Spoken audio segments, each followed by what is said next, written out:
That is not. I love your email. How was your week? Am I No, reading? I'd rather New York all the time. Reorganize the organization. I'm And there's I don't mind it. I'll go like downstairs. Well, that's like jars from your office? well, not 100%. Your angle Randy. Response to my emails from you. Nice try. I was like gonna type up a big official here. I know. Alright, yeah. And the office I'm working on is gonna close at the end of well, the northern, not the one that came out. Like Cambridge. Yeah, so it's like one thing that's going to affect. I know, yeah. We just did a Yeah. Hey, Dad. Hey, Ollie. Well, and that's why I wasn't trying to Yeah. later. You can go to the park. I'll beat you over there. 1, 2, 3, 4, 5. One. Thank you. 1, 2, 3, 4, 5, 6. Checking, testing. 1, 2, 3. Hey, check. 1, 2, 3, 4, 5, 6, 7. You can hear it? How's the quality? Yeah? 1, 2, 3. Hey. 1, 2, 3, 4, 5. 1, 2, 3, 4, 5, 6. Any can I help you guys? We're with the vertical. Awesome. Yeah, park that back. Oh, okay. Yeah. So we're going for This is 1, 2, 3. 1, 2, 3. Oh, nice. Yeah. So just on that for Yes, yes. Shut up. Time to ask. And I have my calories. Okay, I will do your signal. If you need anything else, let me know. I was probably get all my chat out of the way. Everyone's tested, at least just verified. Nice. So we're streaming and here we go. Love it. Well, throw that. Can you see it from up there? it sucks. Did you make up stories? But like No, his but was there the was. You have a box here too. That's 0. Yeah. it was in I'm so glad. I can like this. You know that as Dr. Daniel Train, you are a certified Marvel. Right. I already kind of was, wasn't I? Yeah, but now you're No, like no, officially. Oh, certified yeah, Marvel. right. Like Aaron up. That sounds good. Pretty good. Nice, No, cozy don't summer enter bills these days. Yeah. I have not There, read. there, take And care of then- yourself. That's nice. So I'm excited to be spoiled for it. I don't know if we're gonna have much name spoilers. Spoiler, I think he dies. I mean, that was version I got. Oh, I'm gonna find out. I'm glad, yeah. I was really fun between the two covers. Is Bridget running on? Yes. Bridget is sometimes. I mean, that's fair. Yeah, it's kind of good. Like, what is your How I can open up in DC. Going over the emergency scenario. Yeah. Oh, no, that's sort of the highlight. Yeah. That's fair. Everything else pales in comparison. Yeah. You can get good. See people Oh, okay. So, break from the. I mean, the fact that we've already tested DC's terrible. But yeah, I think it's Yeah, it's the only thing, right? I wasn't gonna say anything.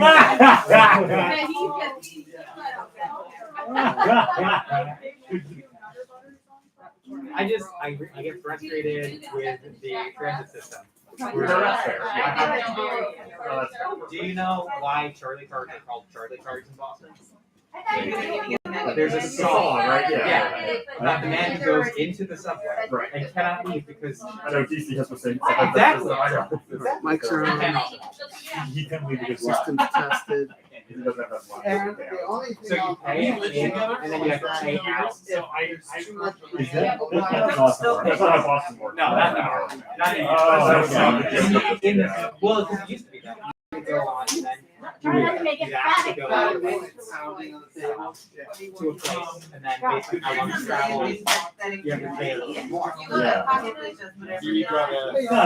not have standing on the table just to make sure the screen is on. Oh, no worries. It's taped down, so. Last night I was, writing my next. So, Howard, Pretty good. Actually, yeah.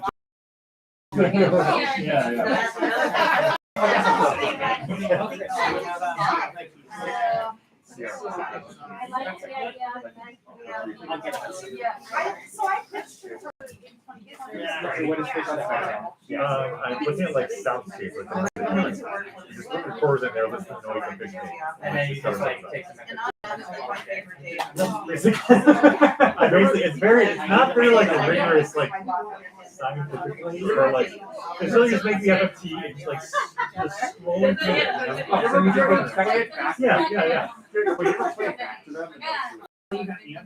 Yeah, I got the other one. I thought this might be like limited hits or something. I like the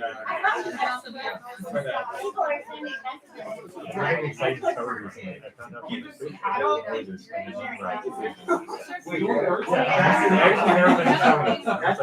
yeah, so like very excited. That's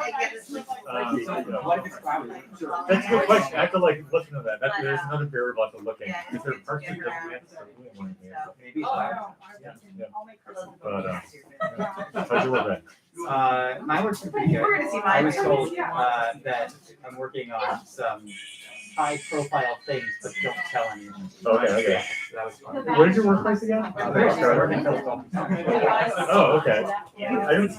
Okay, that is Well, it's because there are like other high-profile companies. Oh, I don't want them to. I forgot. Business is also. Cool. What's up? You know how much of this I read? I got it yesterday. So I was gonna read part of it, and then I was like, Everyone. I want the secret. Hey, stranger. Hello. I made it. That's okay. So we finally meet. Yeah, I suppose we can. Why not? Congratulations. Are you saying you don't enjoy books because? No, I It's been a long time coming. Yeah. It's a good story. But I'm glad they were, Participating in the narrative that Yeah. makes it enjoyable. Yeah. But it could be better if you're surprised. I mean, all I have to do is. I can see regular If you're only posting on chat, You have a long trip up it was 8 hours. 8 hours? Yeah, we're in DC. Oh, wow. Yeah. Okay.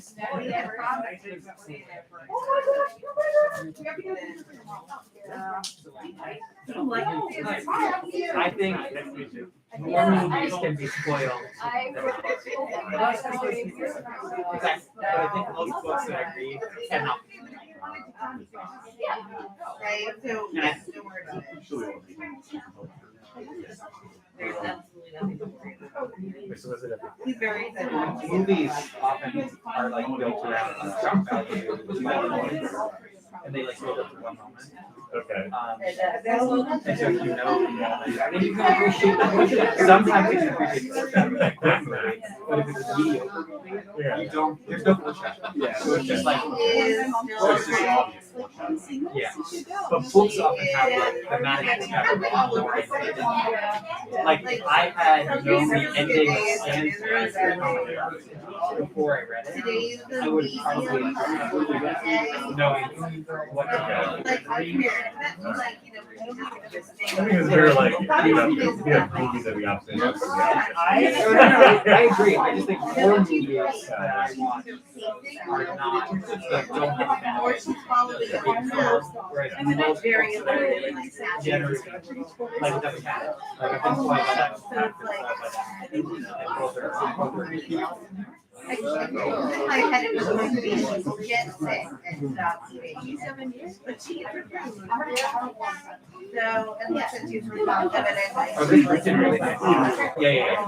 It's actually it's like grabbing now. You just get through. oh, and you can I'm connected a little lecture. You want me to like sit down? Yeah, we should probably start to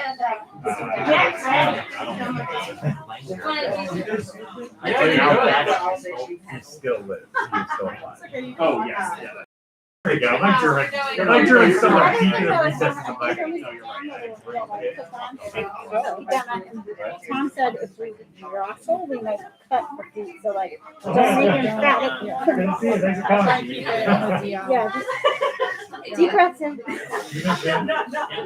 asked the person, I think it's because your stuff was on it, but I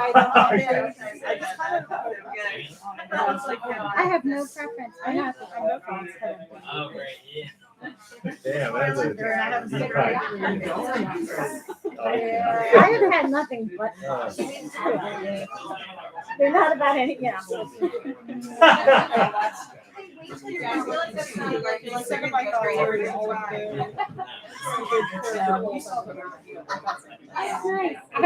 about like, can we earn enough money for Boston Public Education to keep everybody home? We did. We're doing an in-person event for the first time in 2 years for that too in May, and oh my god. Yeah, they're doing it today. I'm like, oh, here. Oh, that's great. I just went out there. You go inside. But yes, tell people that we will begin in 4 minutes. Oh, everybody listens to me with authority. Hi, you can keep chatting. You have probably about 3.5 minutes. Yeah. Look at the pictures. Looking. Got a nice crowd. Do you charge extra for personalized messages in the books? This one. So I didn't think so. No. Should I? Well, you can't tell me that anymore, can you? No. My authority ended like an hour and 20 minutes ago. Dang. I should have made you make like so many more executive decisions about characters I hadn't decided about. Can you ride a horse? I said no. Okay. Pro bono. I think yeah, man, and I think that one might also be open. It's true, yeah. I'm so excited to see you. How are you? I'm doing well. How are you? Doing good. We gotta get you up here for one of these things. Oh, yeah. When I finish something. Soon. I can cut off my shirt. All right, we should probably like sit, and we got like 3 more minutes. So. Oh, easy. I will do that just to make sure. I thought we're gonna start in 3 minutes. 2 minutes. 5 minutes. 5 minutes. Yeah. We couldn't ask better weather. So now I feel like an old person, but I'm just like, it's so nice outside.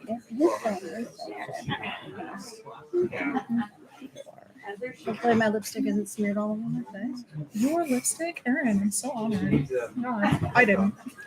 It's been a minute since I had the opportunity. Oh. Still got a couple minutes. So quiet.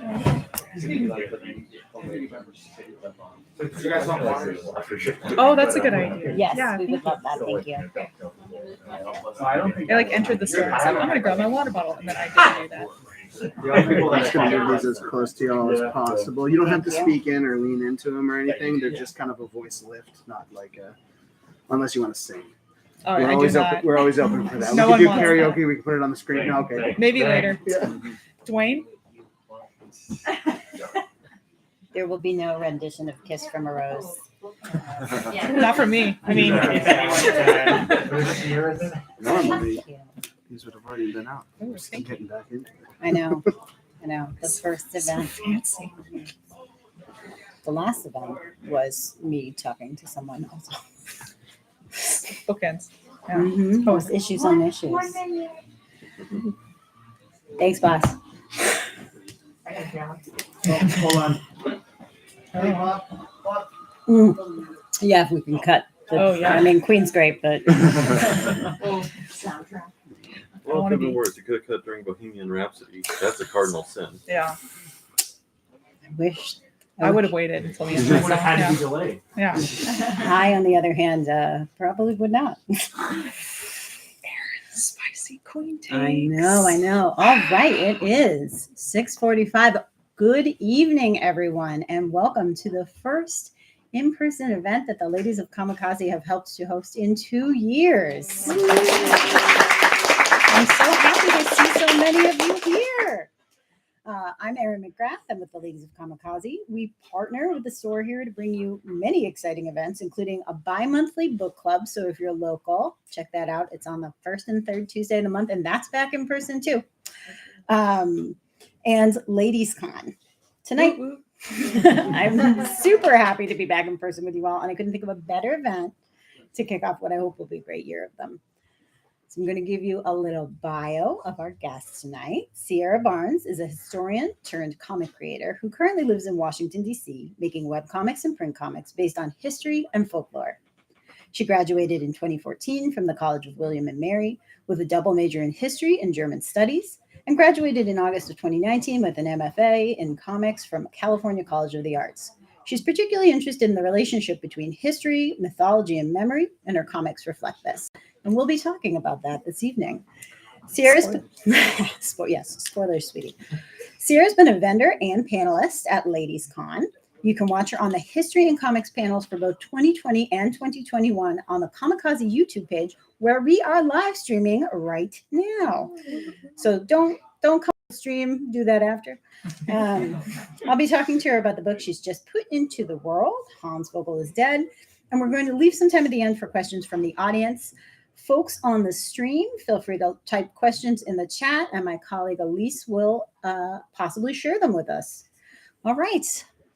Welcome. Well, thanks for that very kind introduction, Erin. You're welcome. I'm happy to see you.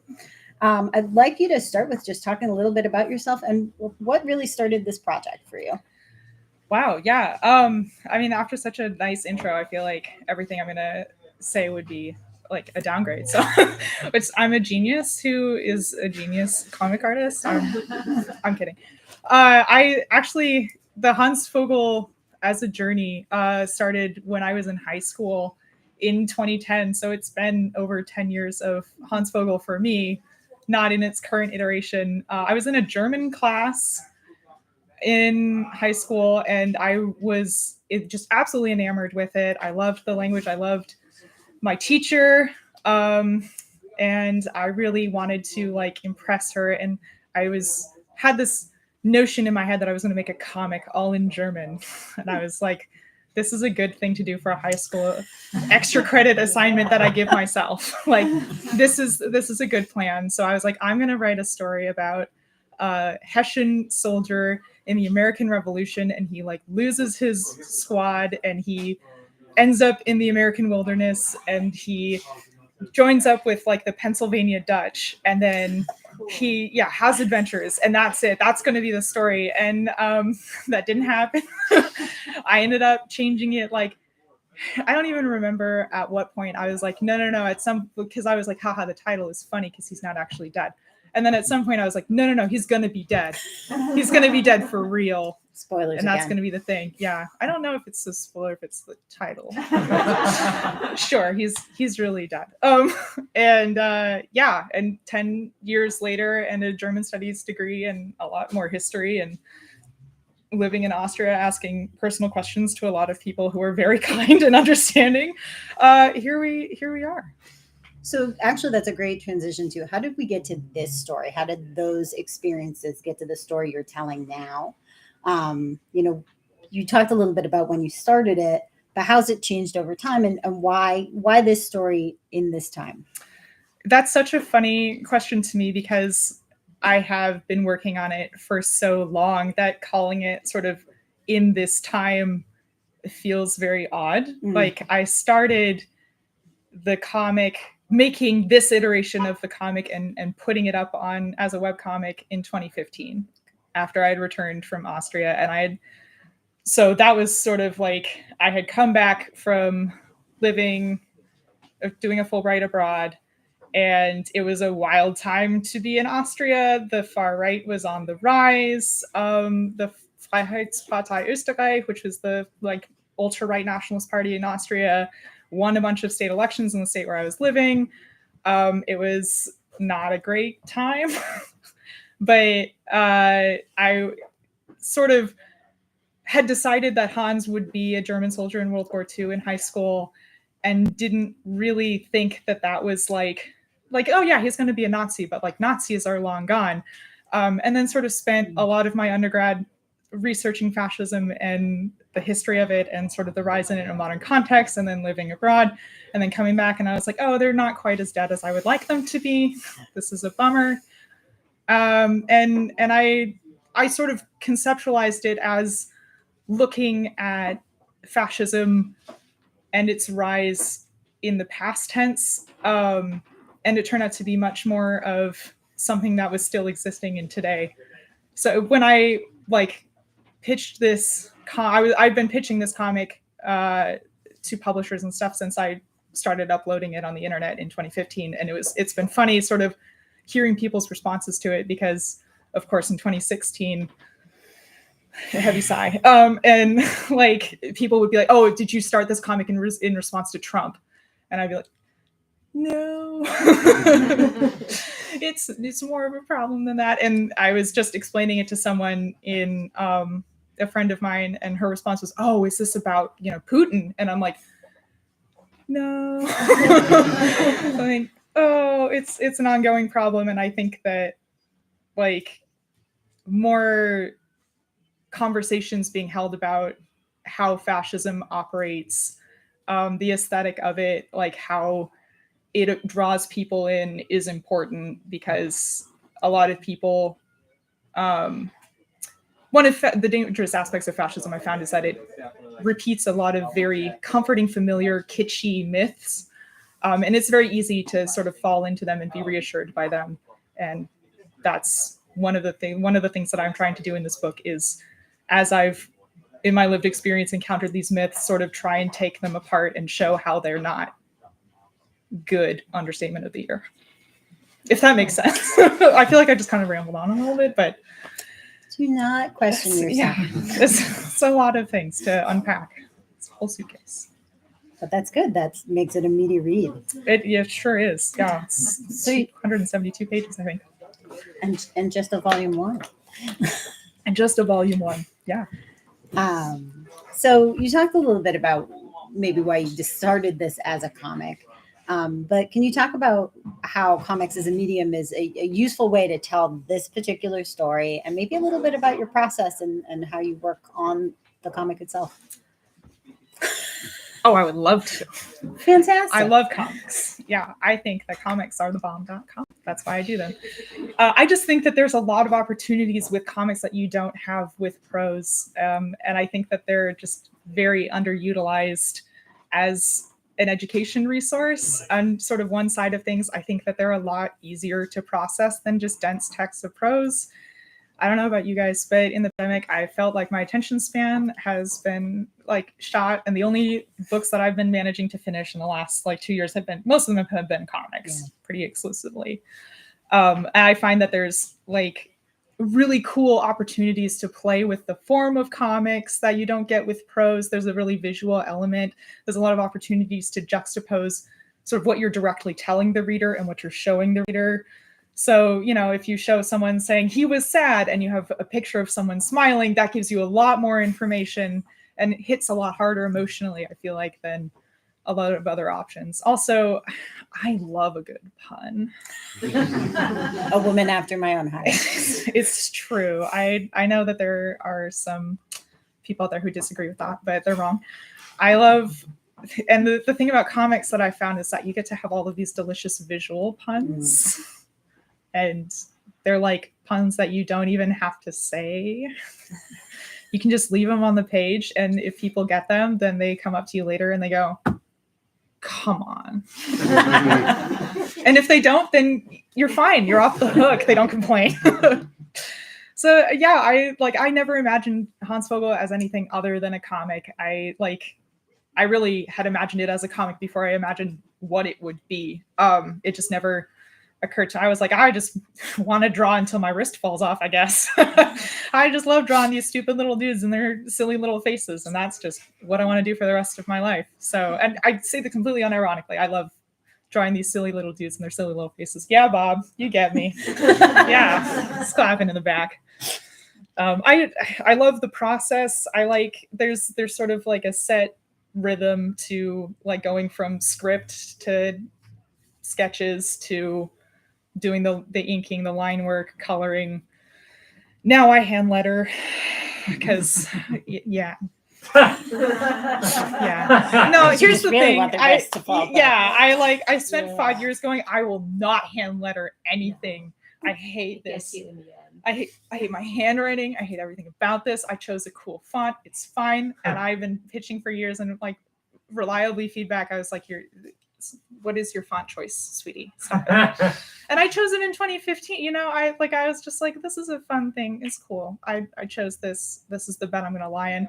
And then of course, as soon as I got a publisher, my publisher's response was, Sierra, I hate this font.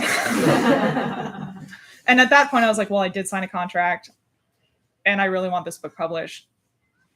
So I'll change the font. But then what I thought in my head, as I heard echoing the words of my professor saying, Sierra,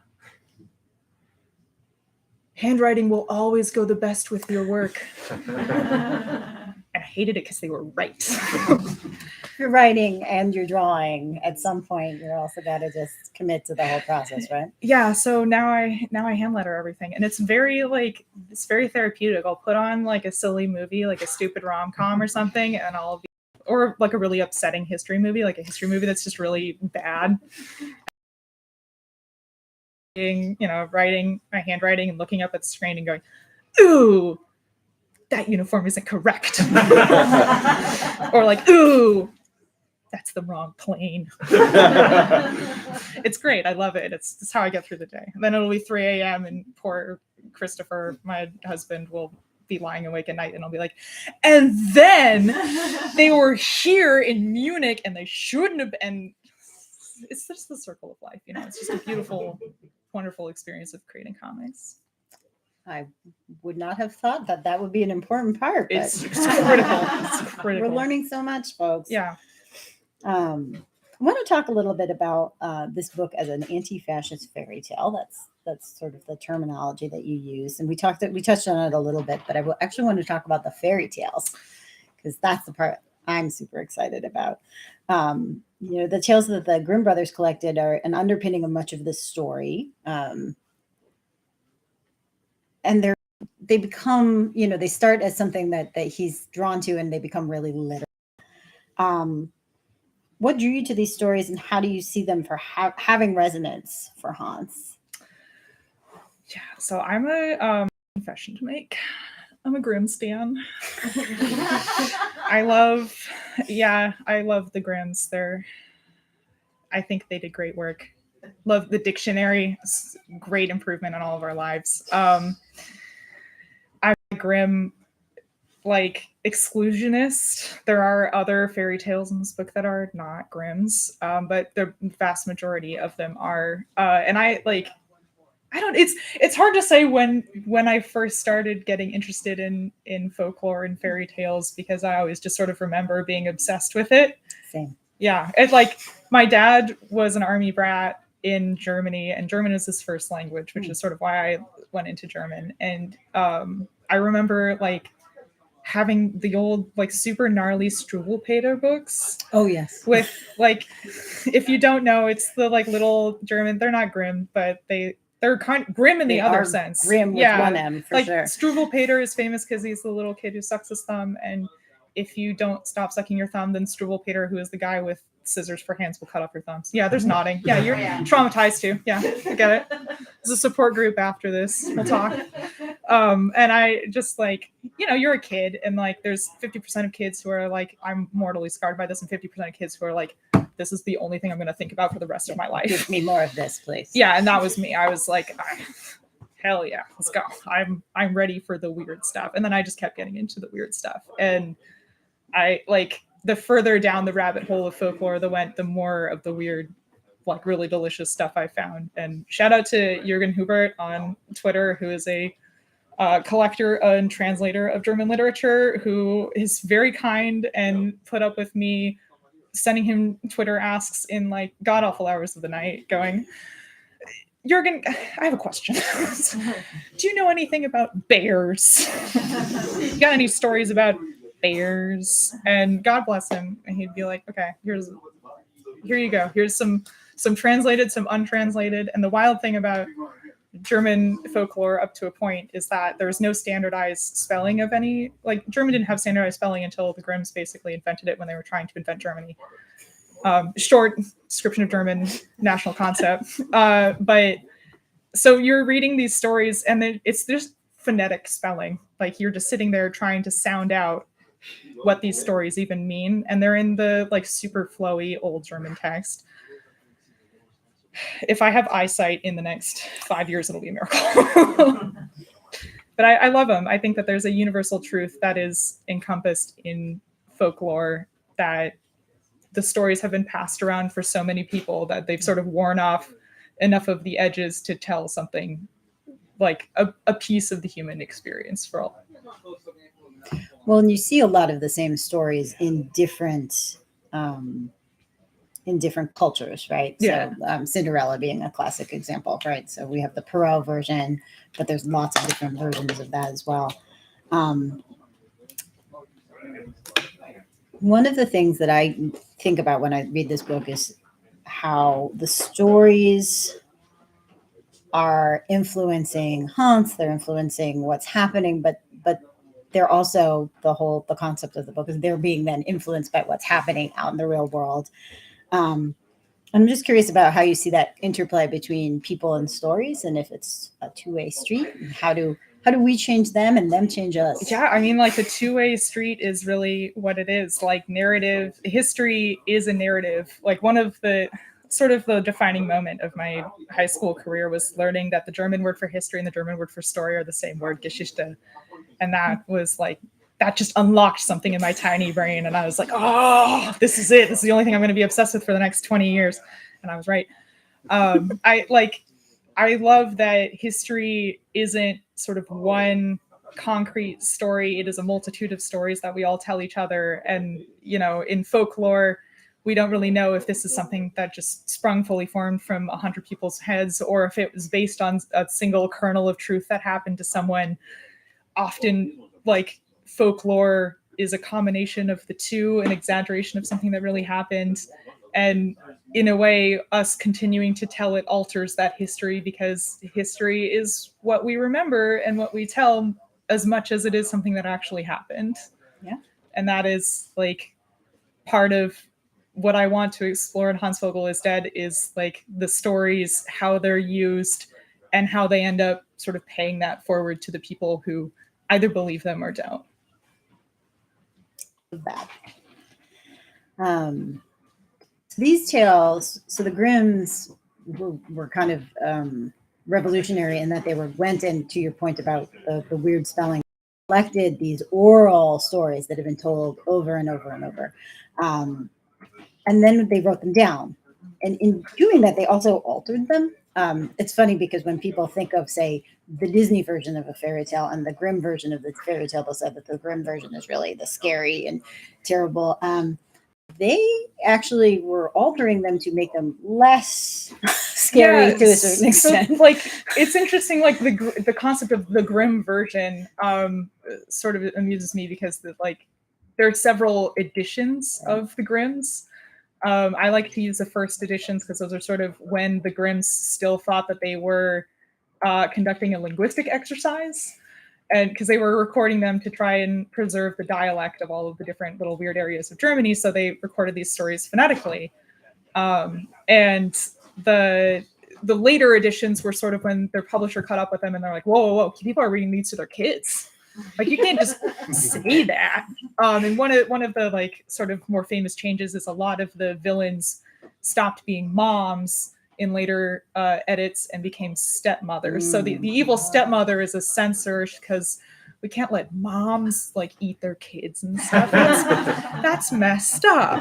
Like, yeah, I think the third edition came about because the Pope wrote to the Grimms and was like, you gotta tone it down here, guys. And the Grimms were like, you're reading these to your children? I mean, like, if you find out that your linguistics dissertation is being like someone else's bedtime story, like, I would also be like, what, ma'am? Stop. So the Grimms can be blamed for some things, but I do have That's sympathy for them in the edits. Disney, though, no sympathy. I have later beef with that. So the thing about the whole, like, the grimmest fairy tales, I think that, like, it's a little bit silly. I think some fairy tales are a little bit more gruesome than others, but overall, I don't think any one fairy tale, like, any group of fairy tales can't be really characterized as like, oh, every single one of them is super messed up. Like, they're all just a bunch of different stories, and most of the stories that aren't, like, there's a reason most of the stories aren't as well known as, like, Cinderella, because most of them are like, hey, that spooky castle that's 2 blocks that way, there's a ghost in it. I saw it. It offered me dumplings. I ate one and I died. It was crazy. And that's it. That's the whole story. Or, like, one time my cousin was hiking on that mountain over there and he saw a ghost and it asked him for some of his soup and he said no. That's it. The end. And it's like, those are the little fragmentary ones that I love because they don't have titles or, like, anything. They're just, like, these weirdest accounts that you get the impression that the Brothers Grimm were, like, writing and talking to some rando guy that they found in a club, and he was like, yeah, I have a story for you. One time I lost a pig and it ran into a fairy cave. And they're like, uh-huh. And the guy was like, no, that's it. I didn't follow it in. That would be really stupid. The end. Hope that helped. Good luck on your dissertation. I love it. I love all these weirdos. They're great. So the way that we know them now, though, are these moral instructions, regardless of who, and lots of different people have been responsible for trying to use this as moral instruction. But do you feel like that makes fairy tales more effective or less effective as a sort of a social story for the world? See, that, like, again, I'm sort of like, what does that mean? Because on the one hand, it's like, so an example of this is one of my favorite non-Grimm stories is Glückskind and Pechvogel, which sort of means, like, Glückskind is like it literally means lucky child or happy child, but it's like a lucky duck would be kind of the expression in English. And a Pechvogel, it literally means a bird covered in tar. And it's just an expression for an unlucky person. And it's about this princess who, like, gets everything she wants and she's perfect and her life is amazing. And Pechvogel, who's this little kid who's poor and his parents died and he never gets anything he wants and his life sucks. And then one day, like, they meet up somehow. He crawls over the wall to try and, like, eat some food because he's starving because he's, like, the most unlucky child in the world. And Glückskind sees him and she's like, what the heck is this? Like, I've never seen a human like this. And it just blows her little mind. And then she gets really sick. And the king is like, what the hell happened to my daughter? Nothing went wrong with her before. And all the viziers come and, there's waves of people trying to treat her. And then the king finds out that before she got really sick, she talked to this one kid, this Pechvogel guy. So he's like, we got to kill this kid. Obviously. Yeah, we just got to kill this kid. So they hunt him down. Yeah. And the kid is like, what? I didn't do anything. Like, this figures, I guess, because I'm the unluckiest kid in the world and this is how my life goes.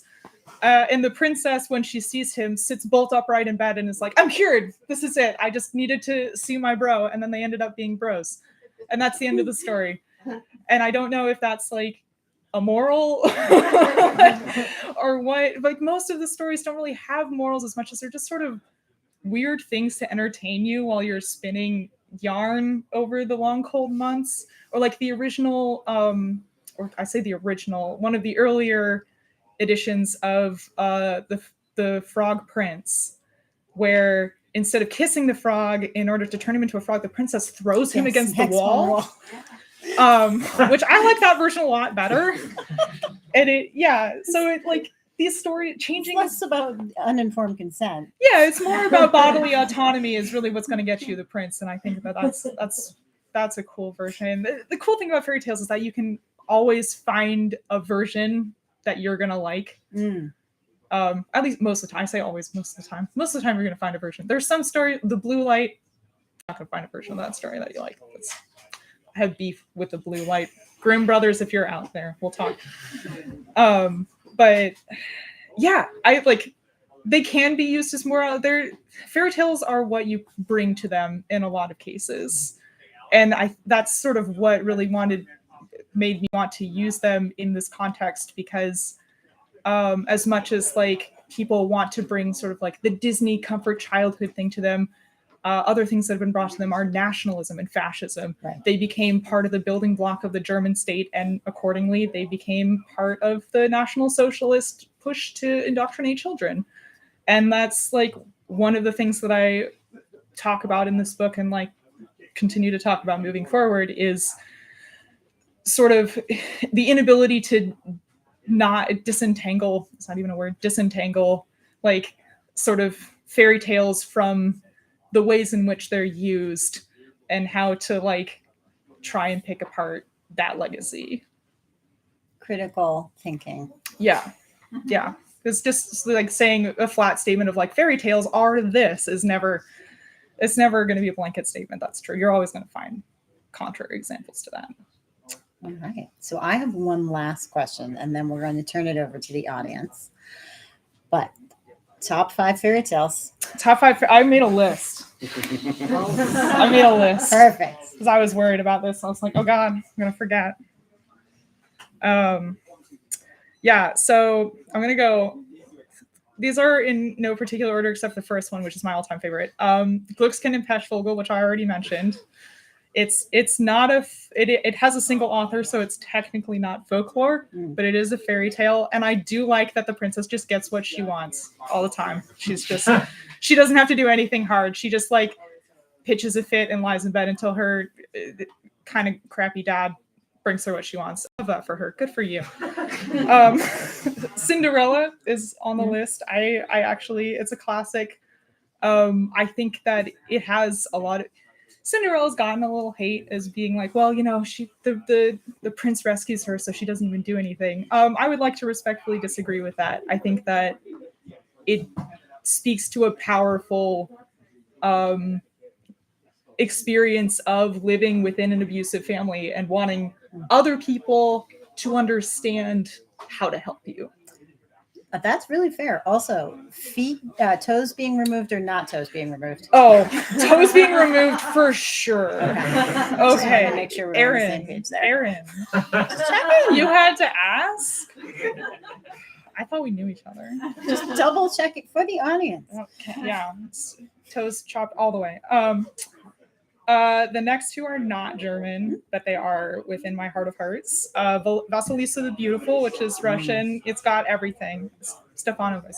It's got everything. It's got Baba Yaga. It's got skulls that glow. It's got magical items that create problems for people. It's got follow what your parents say until you don't have to do that anymore, and actually you need to stop following what your parents say. I love it. It's confusing. It's beautiful. Ivan Bilibin did the illustrations. 10 out of 10, no notes. The other one is Ukrainian, Telesik Little Stick, which is sort of like, it's all over the place. Again, the story has everything. It has a stick being turned into a child. It has improbable boats made out of gold and silver. It has a daring rescue by a goose. It has dragons. It has a little like cannibalism. Everything. It's got everything. We love it. We love to see it. And the number 1 is The Bear Skinner, which is a Brothers Grimm story. Yeah. Oh my God. We gotta talk because like nobody knows The Bear Skinner except me, and I'm like obsessed with it. And sharp-eyed viewers will notice that none of these stories have been used in Hans Vogel yet.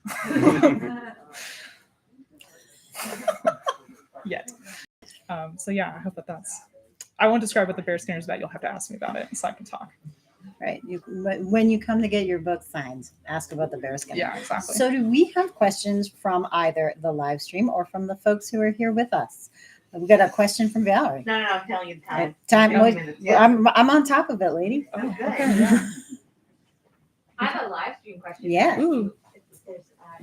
So, Sergey from Russia, he says you're going to know what. Oh, yeah, I do. Hi, Sergey. Здравствуйте. A comic about your character, and I hope I say this right, Kaja? Oh, Kaya. Kaya? Yeah. Asking, like, is that going to, will that be a thing? Yeah, that's a little spoiler. So I've been posting a little bit on my social medias at Sierra Bravo Art on Twitter. Just a little plug. About two of the characters that I have from another project. That was my MFA thesis. That is still under wraps a little bit, but I love these two characters so much that I post about them anyway. Like, it's a secret, but wink. Yeah, there'll be more on that. More on that later. I think I saw a question over that way. Jeff. Yeah, I was curious, based on your comments about fairy tales, what would you define as a necessary feature of a fairy tale? Okay, great. Yeah, great question. So the critical difference to me between a fairy tale and folklore, fairy tale includes all things that are sort of like fantastical elements, short form.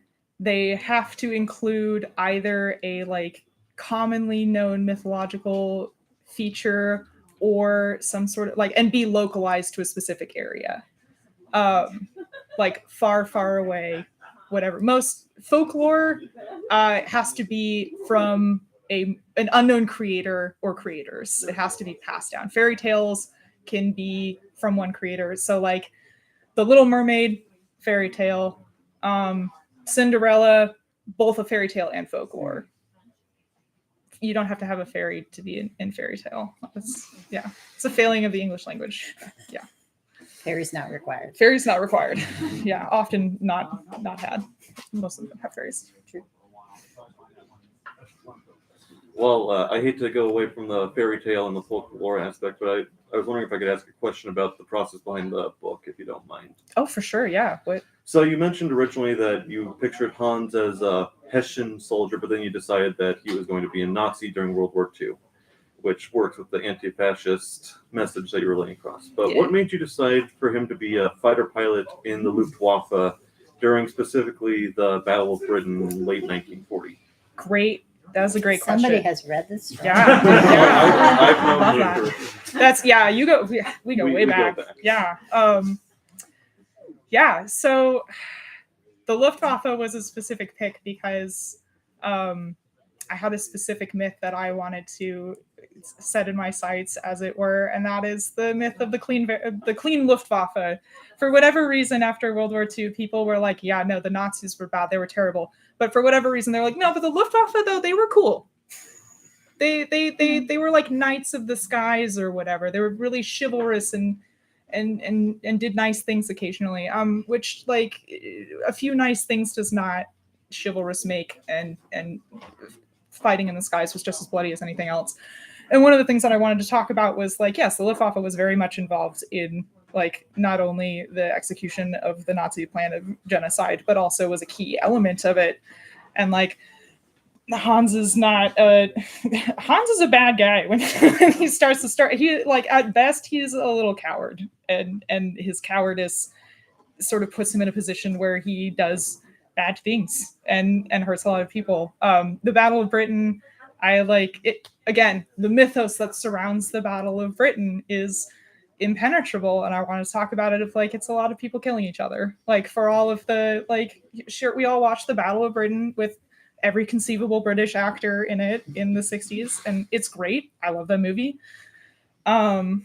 It's a great movie, but it's entertainment, and a lot of things were sort of glossed over a little bit, and I kind of just want to blow all of that up with a big stick of dynamite.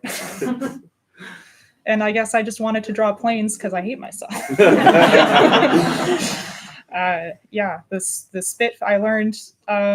The Spitfires have a very distinctive shape, and their little wings are an oval, which is very cool when you look at it because you can immediately look at it and go, yeah, that's a Spitfire for sure. And then drawing it, you're like, oh no, this looks wrong.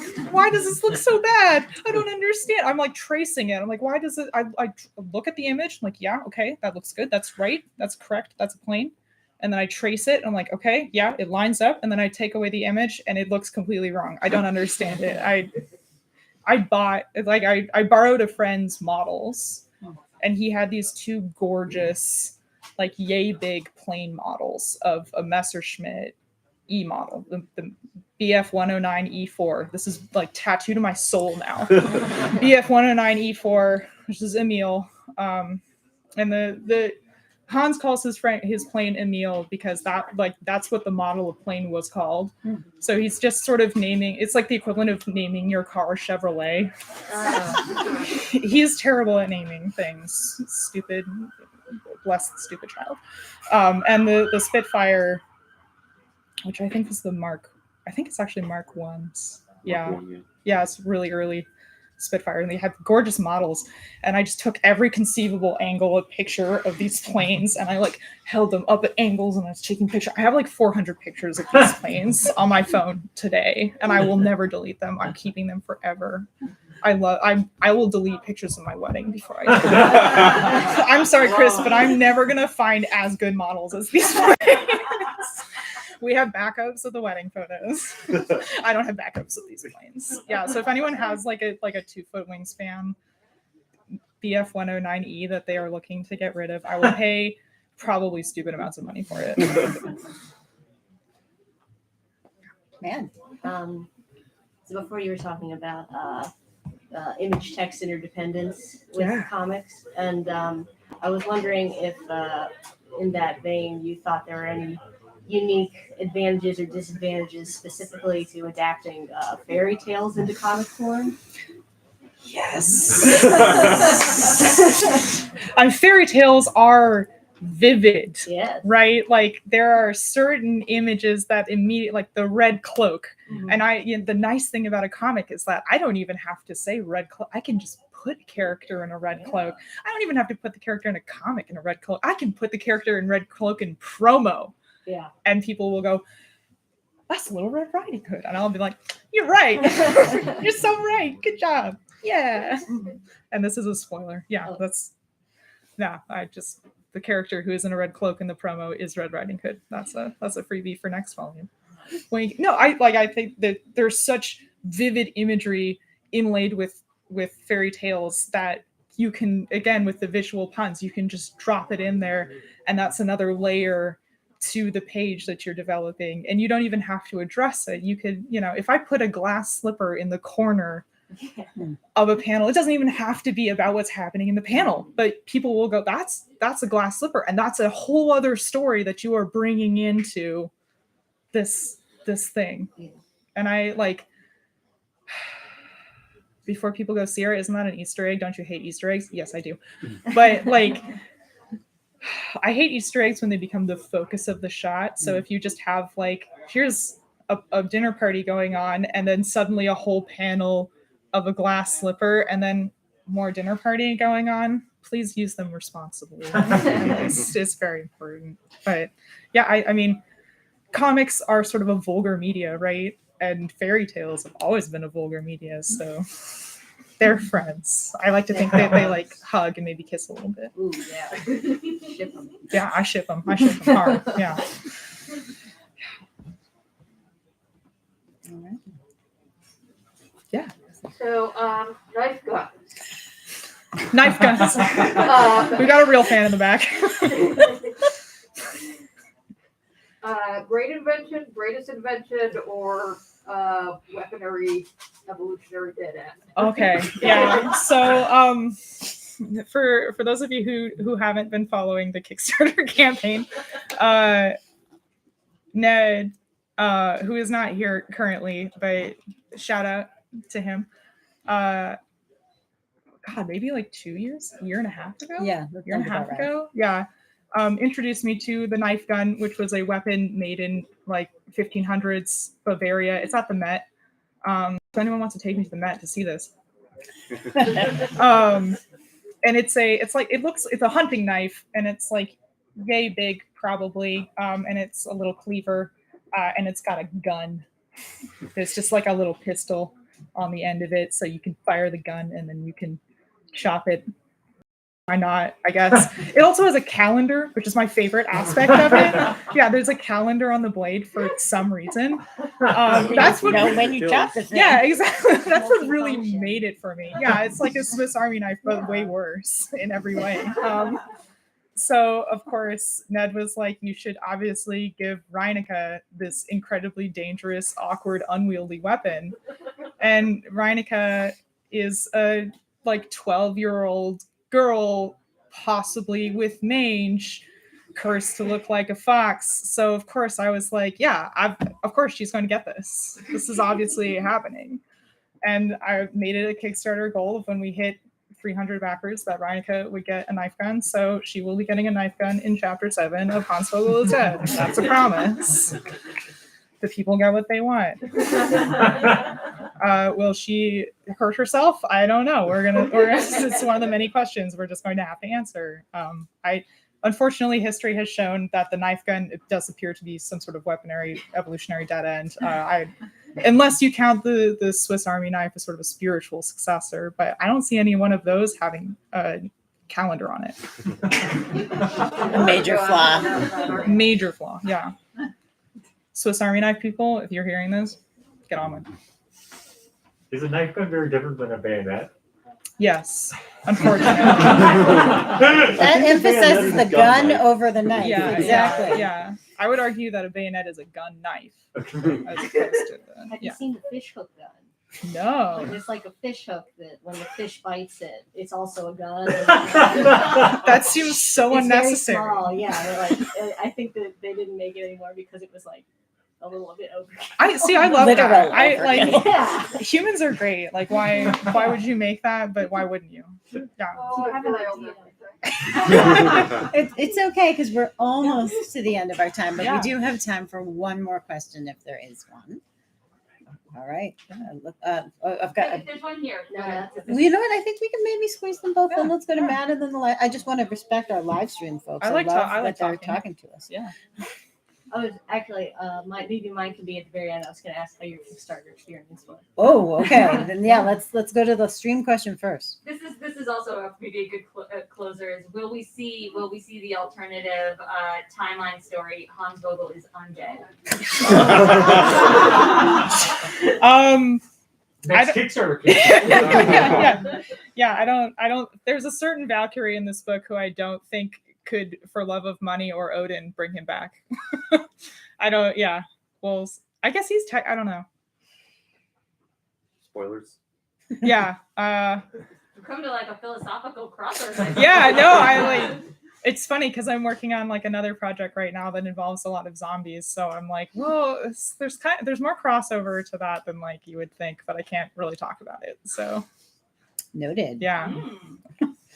Dun, dun, dun. Yeah. All right. Stay tuned. And then do you want to talk about your Kickstarter process? Yeah, I can talk about my Kickstarter experience.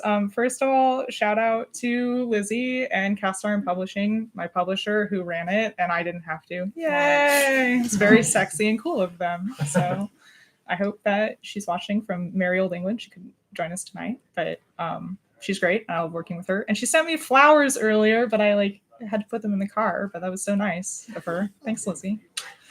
But yeah, we had, and Matt also helped with a Kickstarter. Yeah, he's shaking his head, but both Lizzie and Matt had to deal with constant anxious emails from me during the entire length of the campaign, because mostly what I did was stress and then come up with fun, quirky posts. Yeah. That's a big part of it. It is a huge part of it. Both of those things. But I mean, really, Lizzie did all of the heavy lifting. She was the one who planned things and organized the merch, and I was just sort of drawing furiously extra things. Yeah, I actually have some of the extra Kickstarter merch stuff here, so if you guys would want some of it, you can come up and grab some. But yeah, I mean, From my angle, it was we had a lot of talks before we launched, and then we launched, and then it was just sort of like screaming for 30 days. Yeah.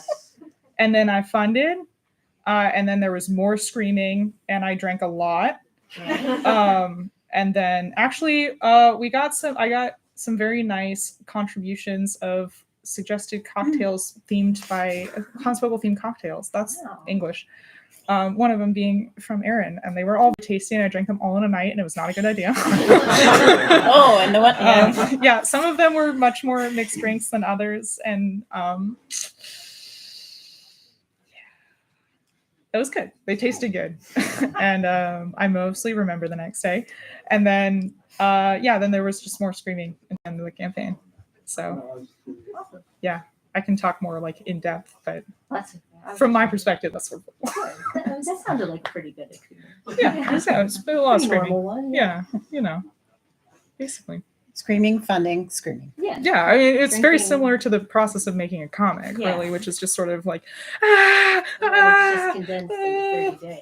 yeah, Yeah. yes, yeah, and you get money for it, Yeah. unlike most of making a comic. Yay. Right. Well, that I do want to make sure we leave time for you to sign, and and folks can continue. The folks here at least can ask their individual questions. That's true. While Sierra sits here and signs. But thank you again from the ladies of Kamikaze, who are all here today. Thank you for being here. And you can find us on Twitter and Instagram and Facebook. So thank you again. Have a great night, and I will leave you. Yeah, thanks to So do your everyone thing. on the stream. You guys rule. Should we do anything to the mic? I think we will see if Tom can. Cool. Yeah, I'm not gonna touch that. Yay. Thanks, Erin. Thank you. I hope my questions were. They were lovely. I hope I made sense. It's definitely toward the middle of some of those questions. I was just like, I feel like I'm not talking about the book anymore. I just love fairy tales. Well, some of them were more, they Yeah. were beyond the book, I think. Beyond the book. Can I buy one? Yes. Okay. You can. You can. Sure. This was mine that I brought. That is, yeah. I figured you had some. What do I tell people who want to buy one? The store's all set up to do it, so they can just Cool. go to the like any Yeah. other product. Perfect. Just take it up to the front. They are okay with credit cards. Yeah, Yeah. there's literally a cash register with all the usual things. So I Yeah. think you can take it and then go. Pay I'm just for it. gonna set these little goodies out here. Lizzie said that I could give them to people, so I'm gonna do that. Yeah, do it. Yeah. Cool. And I can mask up for sure. I know. So it's a weird time, but I was like, we cannot be on this live stream. I know. I was just thinking. Oh, I'm glad Sergey was able to come. That's very sweet of him. I'm worried about him. All the Russians I know. And the Ukrainians. It's a stressful time. I am probably gonna grab it. Yeah, please do. Grab these guys. Let's collect all the things. All the things, yeah. Alright, do you guys have a pen also? Yeah, I definitely have. It occurs to me I should probably have a pen. I'm so prepared for this. Yeah. Were you a ladies' con this past year? Unfortunately, I was. That was like the first year since 2017 I haven't been. Huh? Marker or pen? Marker. Do you have like a Sharpie? Of course you do. Yeah, that would be Silver, great. black, Silver would be great. Yeah. Yeah, I was thinking. Yeah. Are you a ladies' con goer? Yeah. Also, I'm Sierra. Hi. I'm Mad. Mad. Mad Rupert. It's nice to meet you. Yeah, okay. I'm probably seeing your name online. Yeah. Two people who brought two of my favorite webcomics of all time. Thank you. And I got to sit here and ask you questions. I have two webcomics. I have a webcomic about a bunch of people that work at a fish market called Sakana, and I also have I'm sorry, you draw. Holy shit. Yeah, I'm sorry. hi. Oh my god. Hi. Nice Hi. to meet you. Oh my god. I'm sorry. That's like, okay. You were like a big reason I got into Oh, webcomics. I'm no. sorry. This is really embarrassing. I should have like. Respect them. Oh my god. Hi. Nice- Sorry. Oh my nice to god. meet Hi. you. I didn't realize you were up here. Yeah, I live down the street. Oh my god. Yeah. Hi. So Yeah. I've been trying to come to more ladies' con events. Holy shit. Well, thank you. Thank you for coming. Of course, yeah. Thank you. Sweats? No, Yeah. no, that's fine. Yeah, well, once we have a pen, Yeah, please. I want to get this. Yeah. Did you do another comic recently? It was like a scary one. No, I think I've been pitching a scary one that's like secret. Oh, okay, Hush, yeah. But maybe I've seen it around or something. yeah, it's possible. Oh my Okay. god, yeah. This is very cool. Can I? Yeah, Can I yeah, sign? please. Yeah. I would like Oh my to god. purchase this. Would you like me to sign like some ads? Sure, yeah. Yeah. Thank you. Of course. Yeah, that was really, really nice. You're so knowledgeable about. It seems like you have a real depth of knowledge about all of this. I love all of this stuff. Like I love history and I love folklore, and it's like super fun to play in the weird in between space. Yeah. And Excellent. it means a lot to me that these like. He's like, Sierra can't sign it. It's weird being like, yeah, I'm gonna pitch a story about a dead Nazi and Yeah. like, see where it goes. Yeah, But people being receptive to that. Yeah. And I wish it wasn't quite as like appropriate to modern times, but Yeah. you know, I guess here we are. Yeah. I also had I took German for 4 years in high school, and I loved my German teacher so much. I don't know what it is about high school German teachers. They're the most wholesome